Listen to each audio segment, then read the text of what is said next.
Дышать невозможно. В туалет ходим с зонтиком. Кто-то там сходил, потолка бежит. Мы живем в ужасных условиях. У нас проблемы со светом, с водой. На стенах грибок. Другой дом, который недалеко от вас находится, сгорел. Запах гари просто ужасный. Дышать просто нереально. А что случилось? Было загорание электропроводки. Дом признан аварийным. Ну, квитанции за капремонт приходят замечательно. Капитальный ремонт сделать невозможно, потому что у нас идут асимметричные трещины. Зиму сплю на полу. Им еще 7 лет в этой помойке жить. Но вот то крыло расселили. И жительница того крыла, Татьяна Польская, знает, почему их расселили, и знает куда. Сейчас расскажет.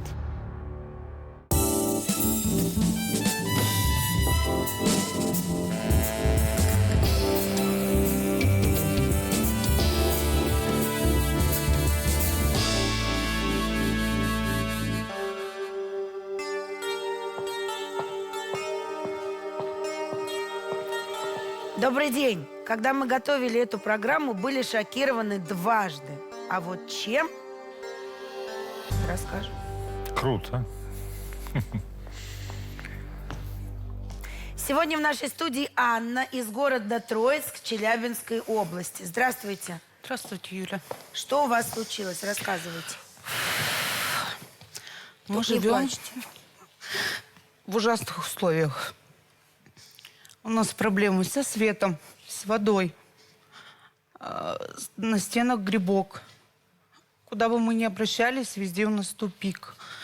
Вроде бы начинает дело продвигаться, что-нибудь да не так. Обращались в администрацию, в ГЖИ, в прокуратуру.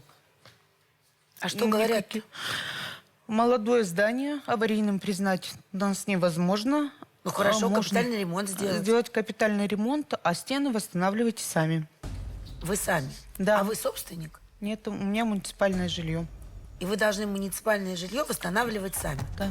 А у вас квартира какого размера? 18 квадратных метров. В этой Знаете, вы комнате. что-то скромничаете, потому что Юля обещала нам 2 шока. Первый шок был как раз вот по этому поводу. Когда наш корреспондент приблизилась к тому, что вы называете домом, в котором вы живете, и стала присылать картинки оттуда, стало совершенно очевидно, что там просто никто жить не может. Это просто здание расселили и забыли снести. Но потом выяснилось, что это далеко не так, что дом жилой, верно ведь? Сколько у вас семей живет? Ну, комнат у нас 146 комнат по документам. Ну, наверное, половина проживает. Муниципальных комнат 40 или 44 комнаты. Остальные все собственники. Понятно. Это, конечно, проблема большая. У нас прошла межведомственная комиссия. К нам приехали, походили вокруг дома. И глава города был у нас. И что говорит? Вы в нормальных условиях живете. То есть вот это он называет нормально? Да. Давайте мы посмотрим, как вы живете, потом продолжим разговор. Вопросов много. С виду у нас общежитие нормальное, а внутри ужас. Натуральный ужас.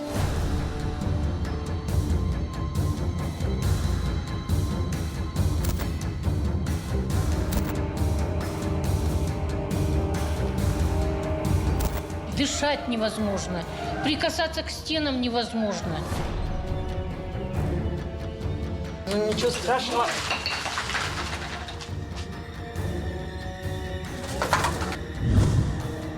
В туалет ходим с зонтиком. Кто-то там сходил, с потолка бежит. Да, там человек сейчас моется.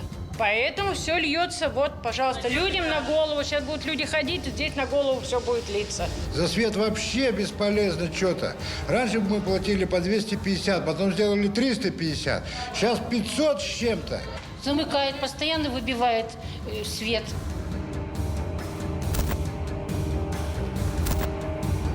Если даже ремонтировать, тут не найдешь. Тут паутина. Тут даже нет ни одного автомата. А это проходит к плитам электричества. Грибок.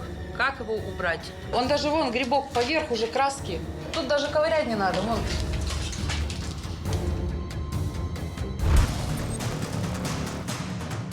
Вот, у нас находится здесь зимой и летом алкашня. Приходят с улицы, распивают, таскают, видите, бутылки. Я не знаю, что они тут делают, конечно. И спят тут, а вон вещи. Это ужас один. А что вы здесь делаете? В гости приходил. Кому?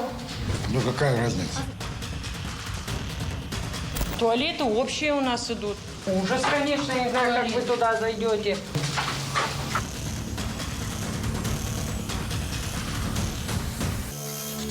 Мы очень надеемся, что как-нибудь что-то у нас изменится к лучшему, и мы будем жить в нормальных человеческих условиях. Какой ужас. А у вас есть управляющая компания? в Нет, принципе? у нас нет управляющей компании. А кому вы платите вот за вывоз мусора, простите за это выражение, за благоустройство? У нас приходят отдельные квитанции.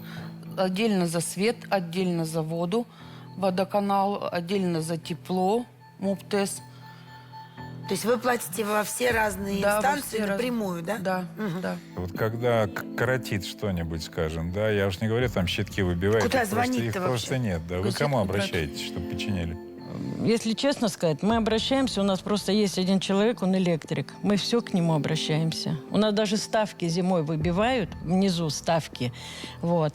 Мы покупаем эти беленькие ставочки, Ну, понятно, да. собираем деньги, как всегда. На электрика собираем деньги, на ставки собираем. Ну, в общем, все мы сами делаем. А когда последний раз ремонт был? Никогда? С 85-го года? Никогда он не был. По документам, В в 2000 19 году, Да, в да. 19 сделали ремонт, закончили в 20-м, а крышу сделать нам в 30-м году. А ремонт чего сделали? А его не делали. А капитальный ремонт сделанный. Это есть- так по документам. По документам. А на самом деле нет? Не было. На самом деле его не Именно было. с этим вы в прокуратуру обращались? Эти документы переданы в Следственный комитет сейчас. Вы тоже проживаете в этом доме? Я проживаю с 91-го года. Я и 3 детей. Один ребенок находится на инвалидности. Ваши 3 детей живут с вами В 18 здесь. квадратах. Ну, дети уже большие у меня.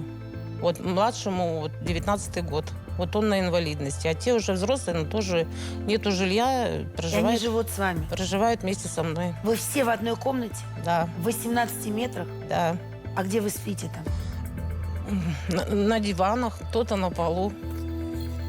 Да, ваш дом, конечно, для нашей съемочной группы оказался шоком, но на этом мы вообще-то приехали в ваш город немножко по другому сигналу, потому что в средствах массовой информации было сказано, что другой дом, который недалеко от вас находится, сгорел.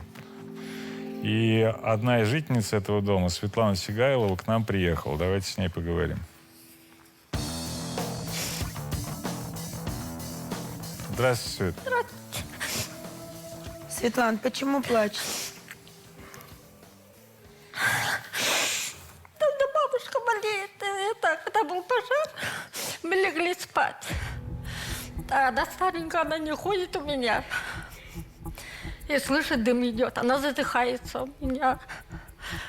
На пожарки вынесли на носилку бабушка, она не ходящая, она лежачая. Всю зиму сплю на полу. Приходит мой сын с армии, где будут спать?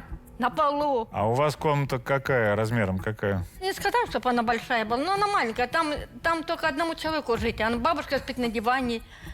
Бабушка на диване, вы на Да. полу. Я на полу всю зиму сплю. Я так понимаю, что по документам она 11 метров, эта комната. Чеснота.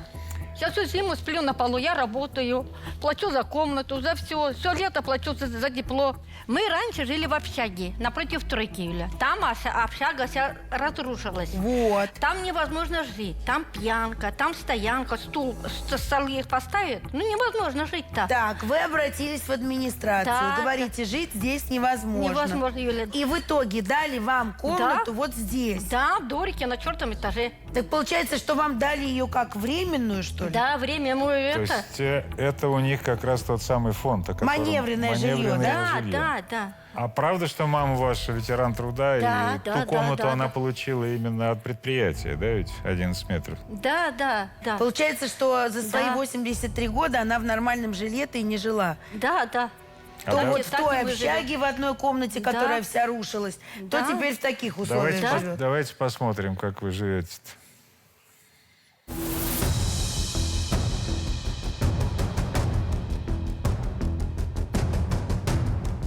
Мы живем с мамой в Дурике. Мне здесь тесно, невозможно жить здесь.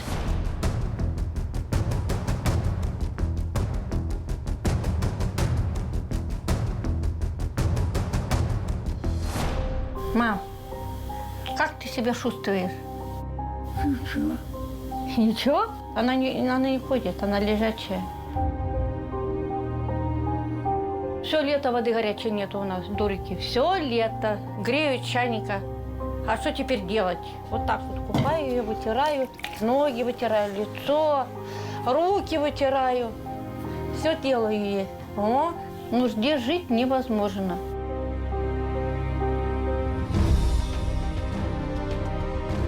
Обидно.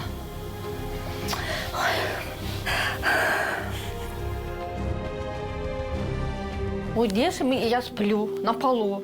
Конечно, холодно дует из дверей. Ну, по подушку кладу, простынь, одеяло и укрываюсь и сплю. А что теперь сделать? Выхода нет у меня. Так и сплю все лето, всю зиму. А да, бабуля, вставай.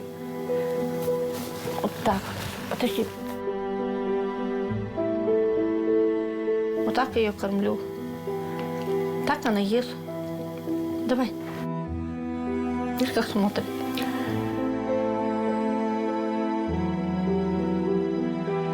Дали какую-то барагу, живите. Да, я бы сейчас бы съехала бы. Не хочу ее жить.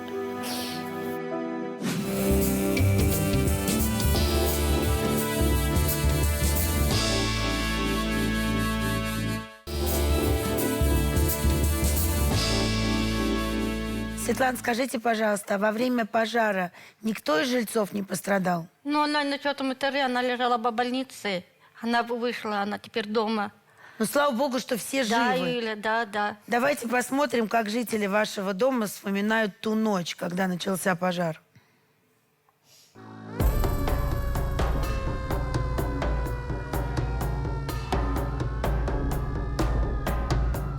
Ночью у нас произошел пожар, то есть я вернулась домой, я увидела сильное пламя. Пожар происходил в 14-й квартире, и до сих пор здесь все находится в таком ужасном состоянии. Запах гари просто ужасный, дышать просто нереально. Через стенку находится моя квартира. Когда зашла домой, то есть мы набрали 112, и я просто кричала в трубку «пожар, пожар».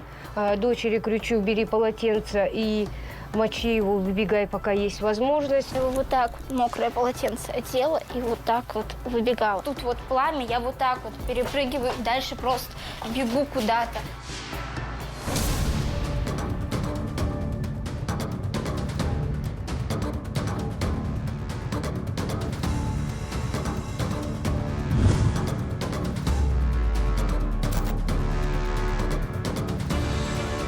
Летели стекла, все слышали, вот, и выводили, потому что гарь это была, она удушающая. И вот пожарки, и скорая, все.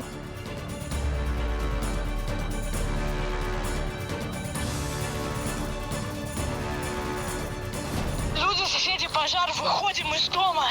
Первый подъезд, Карим. Я сначала сама выскочила, потом детей вывела. Я вышла в коридор, там вообще темень была. И я свою дверь потеряла, и нечаянно я ее захлопнула. И я выскочила, в чем была.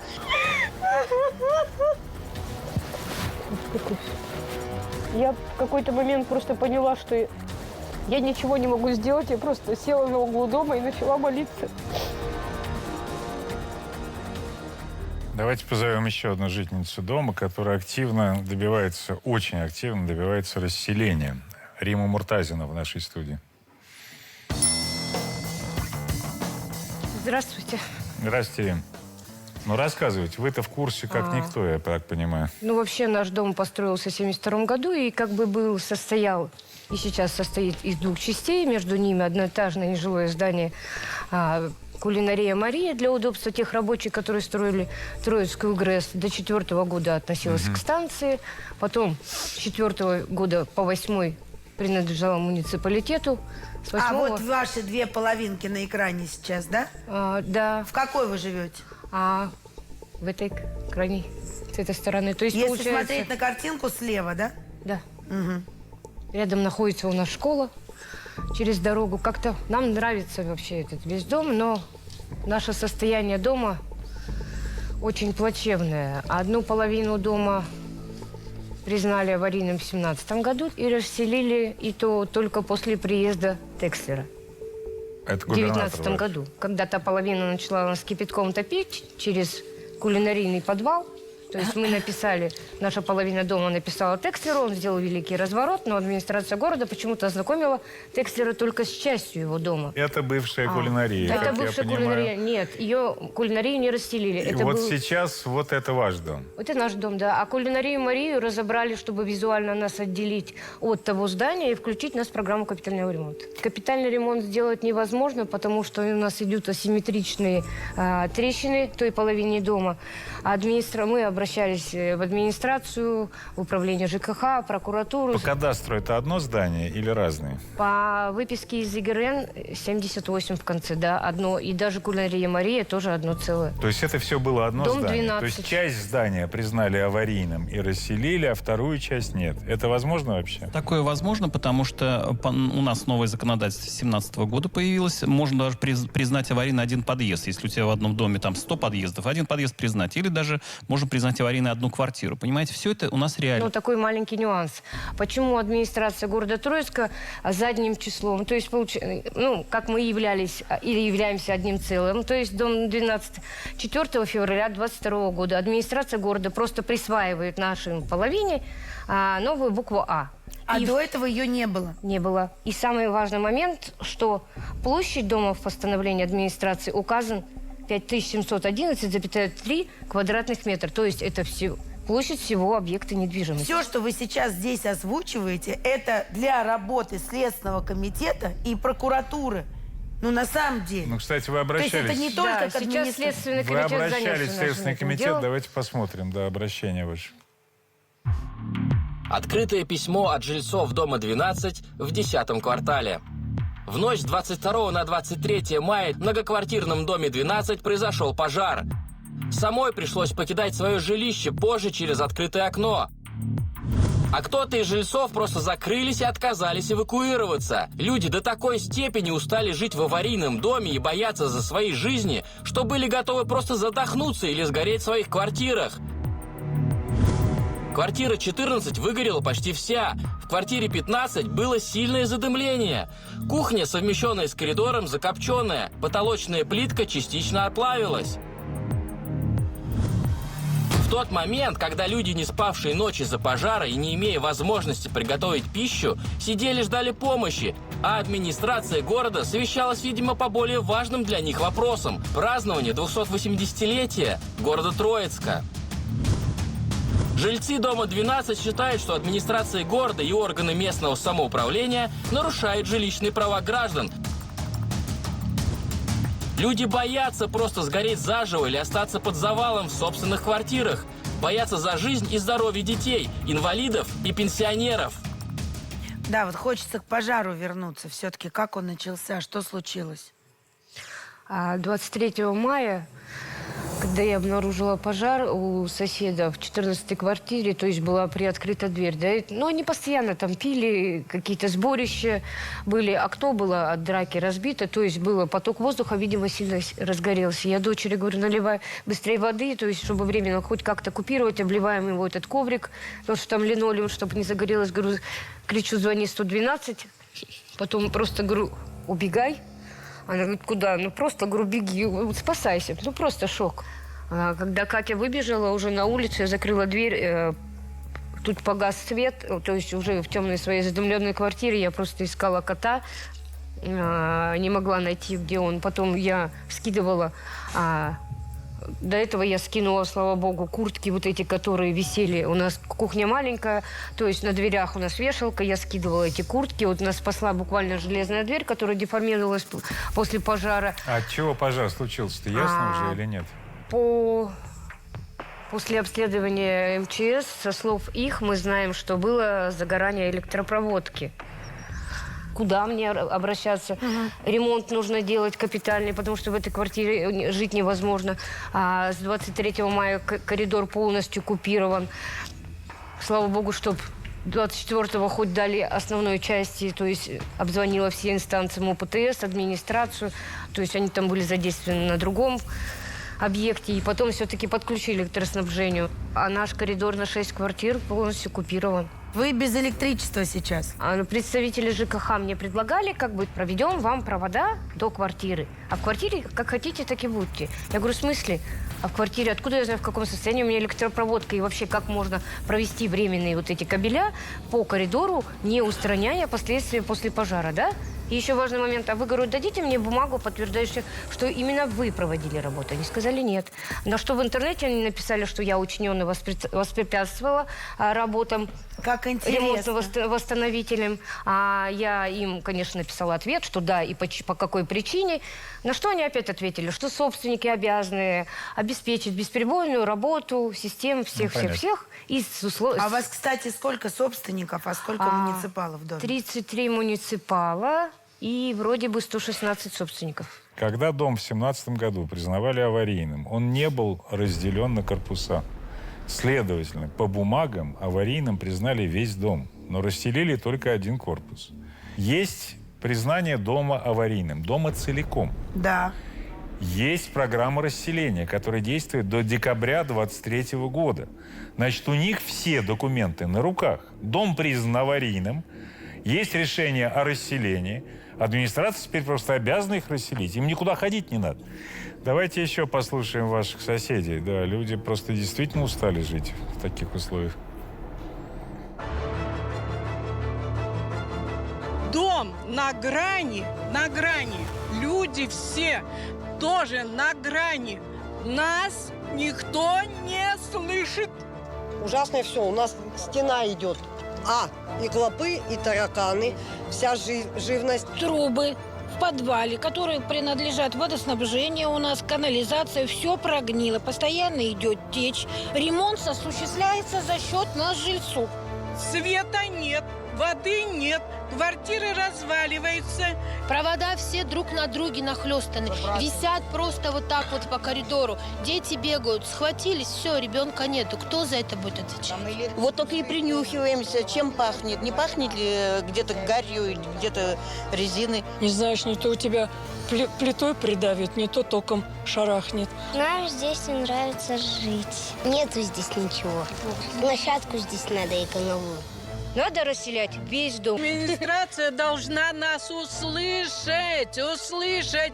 Ведь народ здесь живет, не быдло какое-нибудь. Народ, который хочет нормальной, адекватной жизни. Вообще, это, конечно, очень страшно. Очень. Да, Посмотри, сколько там детей.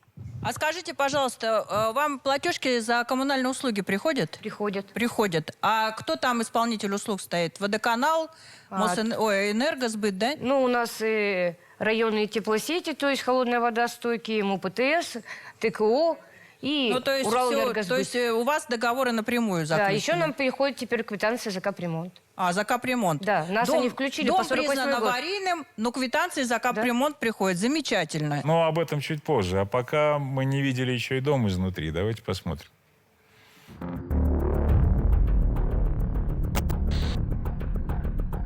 Вот посмотрите, какие у нас идут трещины. Просто руку можно затолкать и сюда, и вот здесь. Просто лестница может упасть сама. И кого-нибудь покалечить. Штукатурка везде сыпется, то есть, видите, да? И здесь все сыпется. Сверху идут трещины, то есть лестница тоже скоро отвалится от стены. Даже вот как. Вот, все валится.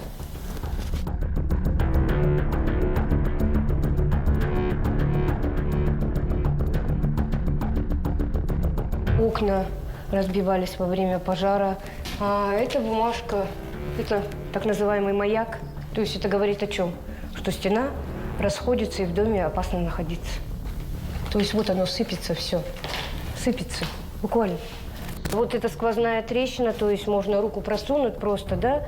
И просто вот чувствуем, как дует ветер. С виду наш дом кажется нормальным, но на самом деле в нем жить опасно. И в простонародье его называют просто дурик. Как называют дом? Дурик. Его всегда раньше называли дурик, да. Потому что там жили всякие алкоголики, всякие сборища было.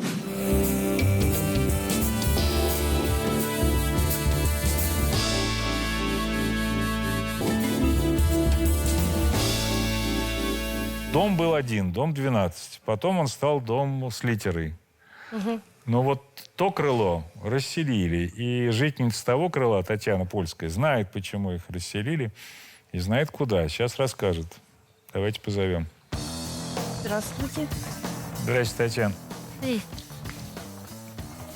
Ну что, повезло вам? Крупно повезло. Благодаря выборам губернатора. А правда, что все-таки ваш корпус был в гораздо более худшем состоянии? Да. Почему? Было, как бы, дело приближалось к зиме, ни отопления толком, ничего не было. Потом у нас прорвало горячую воду. Тут все как в лесу, в инии деревья стоят, все подъезды, все, то есть лестничные площадки были уже на грани слома, то есть и дыры, и все. Ну, то есть невозможно было опять даже вам ходить. повезло, что да, прорвало. щели, Да. все. Ну и тут чудом как раз выборы губернатора, и каким-то образом, видимо, дошло до него. Понятно. Скажите, а что же вам в итоге дали-то? Ну, дали нам новостройку. Вот это в этом доме дали. 5-й микрорайон. Ну, вы довольны? Ну, как, смотрите, дали нам квартиры в новостройках. Площадь была 24 квадрата. То есть квартира была студия. Ну, представляете, кухня и комната, и все в одном. Конечно, да, там все красиво, все сделано, но площадь такая маленькая, что там можно поставить стол и один диван. То есть ни дополнительное место спальное место для ребенка, ну и прочие там, шкаф там для белья, что невозможно А было ваша поставить. площадь не соответствует площади, которую вам предоставили? Сколько у вас метров было? Как по документам у меня 17,3. У вас квартира была в собственности? Да. Я Ну, а собственник. чего вы хотели-то?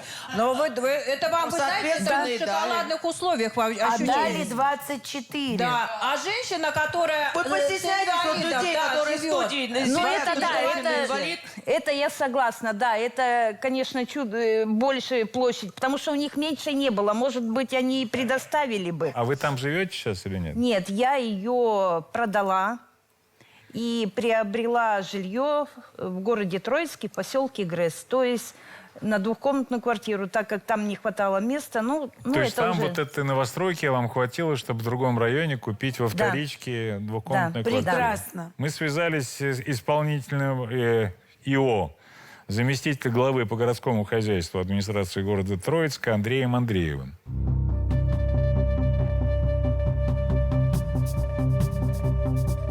На данной территории находится два многоквартирных дома с разными кадастровыми номерами. Это дом 12А и дом 12Б. Что касается второго дома, где произошел пожар, обследование по данному дому жителями не проводилось, он не имеет управляющей компании. Соответственно, жильцы не платят за содержание общедомового имущества, пытаются признать его аварийным. Раньше была управляющая компания, потом она отказалась в связи с низкой платежной дисциплиной. Мы предлагали собственникам провести обследование специализированной организации и предлагали им, что орган местного управления также готов поучаствовать в части в доле муниципального имущества 18% в оплате данной экспертизы. В целом жители отказываются, говорят, что нам не нужно проведение экспертизы, признавайте нас же аварийным так, расселяйте нам, сдавайте нам новые квартиры. У нас принято решение, мы проводим экспертизу за свой счет с последующим взысканием жителей, соответственно, в судебном порядке. Дерибаса 30 жизнь старая, аналогичная ситуация, не буду повторять, также находится без управления, также причина отвратительная платежная дисциплина и накопленная задолженность более 8 миллионов рублей. Данный дом 30А Дерибаса также включен в региональную программу по капитальному ремонту на период 22-24. Если будет принято решение о нецелесообразности проведения данного ремонта, это будет также основанием для обращения жителей, включения представления документов в межведомственную комиссию и принятия соответствующих решений. И вообще, вот его слов, как-то мы против. Мы не против собрать деньги на независимую экспертизу. Те же 220 тысяч. Но давайте сначала разберемся с адресом дома, да? Правильно? Почему у нас в документах такое, а у них там такое? Если добиться то, о чем говорит наша героиня, тогда дом расселят сейчас. А если его только признают аварийным, Мы то еще это будем ждать расселение годами. в 30-м Да. году. Им еще 7 лет в этой помойке жить. И про второй дом, вот важно, что он сказал про второй-то, про ваш. Это же вообще за гранью. При том, что вы нам говорили, что по бумагам ремонт сделан уже. Да, так в том-то и дело. сентябре 22 года рекоператор приезжал к нам и отказался проводить капремонт без независимой экспертизы. Объяснил он это так: стены сырые, демонтаж, монтаж, пойдет трещина, кто будет нет за это отвечать? целесообразности, а кто потом будет отвечать, понимаете? Ну, конечно. А нашим органам власти очень удобно. Они о чем? Он сейчас о чем говорит? Жители не оплачивают услуги. Да. А кому оплачивать? Долг 8 миллионов. А кому оплачивать? Вам в карман? За что? За то, что дети там, люди живут, старики. Это бабушка бедная. Мы смотрели этот сюжет.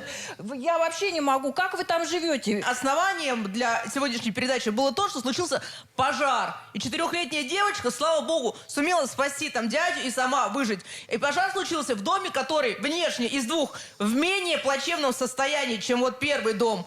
Вы понимаете, что вы ходите вообще по тонкому льду, что не сегодня, завтра, не дай бог, все СМИ взорвутся такой трагедией. Да, мы знаем вот эти пожары, когда гибнут десятки людей. Вы чего, вы этого ждете? Если дело дойдет до суда, и вы начнете судить с администрацией, я вас уверяю, что глава администрации принесет вам бумагу с сегодняшним числом, где будет написано внесение дополнений в то распоряжение 7-летней давности о том, что дом был разделен на 2 части. Аварийность не целого дома, а второй. Вот будет именно так. И судья скажет: да, я признаю это. Вы сегодня можете добиться каких-то благ только если вы используете вот эти их 5000 метров, которые до сегодняшнего дня написано, и оформите землю на себя. Придите в Росреестр, скажите: слушайте, тут 5000 метров на наш 12А написано. Мы хотим теперь весь земельный участок за нами, чтобы закреплен. Это делается бесплатно. Вот тогда администрация сама к вам прибежит, потому что я так правильно понимаю, что этот дом у вас находится не где-то на отшибе. Я правильно это понимаю, да? Вашего города, а где-то в более приличном месте. У нас рядом вот этот земельный участок стоит 5 ваших домов. Я вас уверяю, администрация там мгновенно зачухается, и тогда вас, те, кто инициативу проявил, ну, я не знаю, создадите вы кооператив или товарищество, я бы на вашем месте это сделал, вот тогда они с вами будут разговаривать. Народный фронт возьмет тоже на контроль эту ситуацию. Хорошо, что сейчас Следственный комитет уже работает. Нужно проверять сразу несколько моментов. И то, когда присваивалась эта литера, и как именно происходило расселение, и почему сейчас у вас межведомственную комиссию до сих пор не провели. Что там с капитальным ремонтом? И что там с капитальным ремонтом? В какие региональные программы по капремонту вы включены? Вот все необходимое от нас зависящее сделаем. Жильцы утверждают, что он на бумаге-то сделан уже.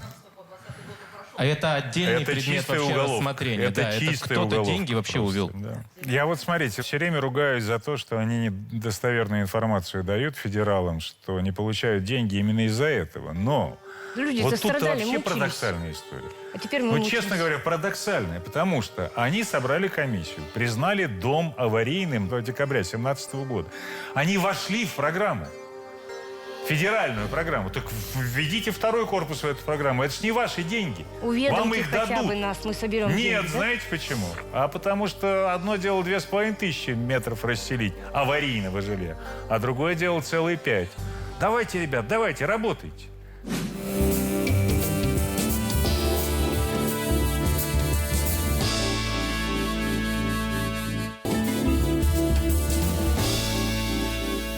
А сейчас проект «Помощь детям России», который мы делаем совместно с Народным фронтом.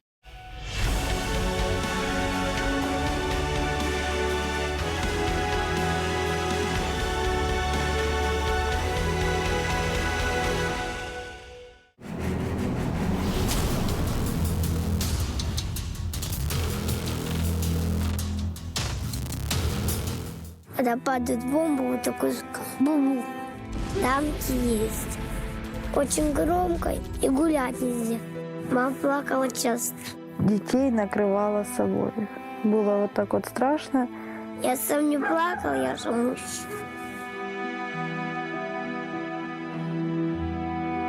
Бай-бай-бай. Федя, давайте строим дом, в котором мы жили. У меня был большой дом. У меня там подружка жила 1 лет. Она мне нравилась, как девчонка. Я хотел сказать об этом, но не успел. Там пришлось уехать, потому что была война.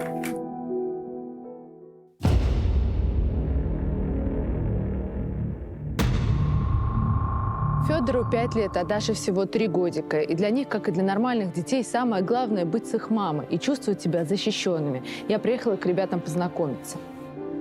Здравствуйте, здравствуйте, Диана. Меня Полина зовут. Очень приятно. У вас деток 2, правильно? 4? Да. Привет, ребята. Это дочка Дарья. Это Федор, сын. Это сестра моя, а это племянник. У нас проживает здесь 7 человек. У нас семья большая. Ну, у вас она сейчас уже скоро пополняется, да? А кто здесь живет? У нас будет девочка. А у вас муж работает? Нет, в данный момент не работает. Сколько ему лет? 46. Вот, а вам? 24. Федя, а ну давай маме ножки, залазь, доставай. Помощник мамин, конечно, а кто, как не он? Нам, конечно, здесь тесновато, зато вся семья в сборе. В мае прошлого года российские военные эвакуировали из Харьковской области эту семью, в гостях которой я сейчас нахожусь.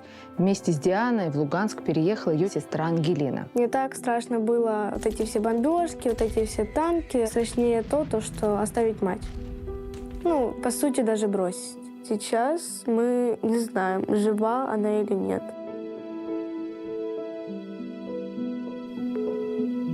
Линия занята. Последний раз мы общались с ней в августе. В августе 2022 года. Да. Не было возможности выехать матери. Мама, она осталась. А Ангелина как скучает по маме? Да, конечно. Но все равно мама есть мама. Я вот успела, вот когда мы выезжали, забрать мамину косметичку. Когда мне становится грустно, я беру эту косметику, то есть начинаю краситься, и сразу вспоминаю то, что ней мама красилась. Главная мечта теперь у меня встретиться с мамой, увидеть, обнять ее, и поэтому я не могу опустить руки. Для меня самое главное, чтобы со мной была моя семья. Для меня очень важно, чтобы ее никуда не забрали от меня. У меня ее никто не заберет. Мне важно, чтобы у нее была опека. И сейчас что? И сейчас вот она заканчивает 9 класс, но чтобы закончить, ей нужен паспорт. Наш долг, чтобы у ребенка было будущее, да, поэтому здесь мы тоже разберемся с документами, чтобы у вас ее никуда не забрали. Мы сейчас пока идем по квартире, нигде не вижу здесь ни коляски, ни кроватки детской, ничего. Писали в группах, просили руку помощи, но никто ничего не откликнулся. Мы на вас откликнулись. Вместе с Народным фронтом мы доставили вам гуманитарную помощь. Сейчас ребята ее разгрузят, вам туда поставим, покажем, что там есть, чтобы детки ни в чем не нуждались ваши. Пожалуйста, получите, молодой человек. Спасибо. Пожалуйста. Это тебе. Спасибо.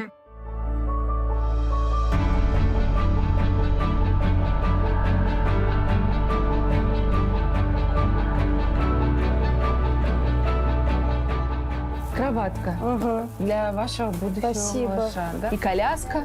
Да, спасибо. Вот. Ну, надеемся, что на первом этапе вам это поможет.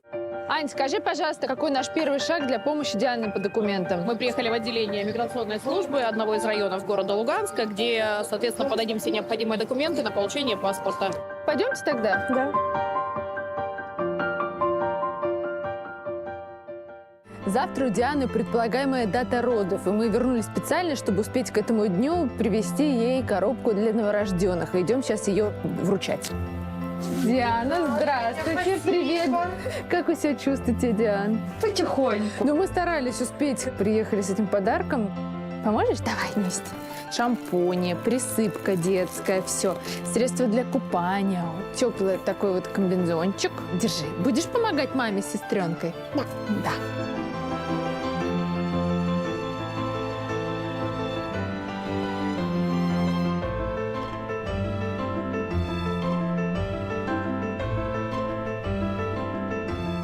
Хотела вас поблагодарить. Вот должен уже прийти мой паспорт. Сестре опеку мы сделали сегодня. Документы готовы. Ура! Да, Поздравляю! это заслуга ваша. Без всяких слов просто я вас обниму, Спасибо Дианочка. огромное.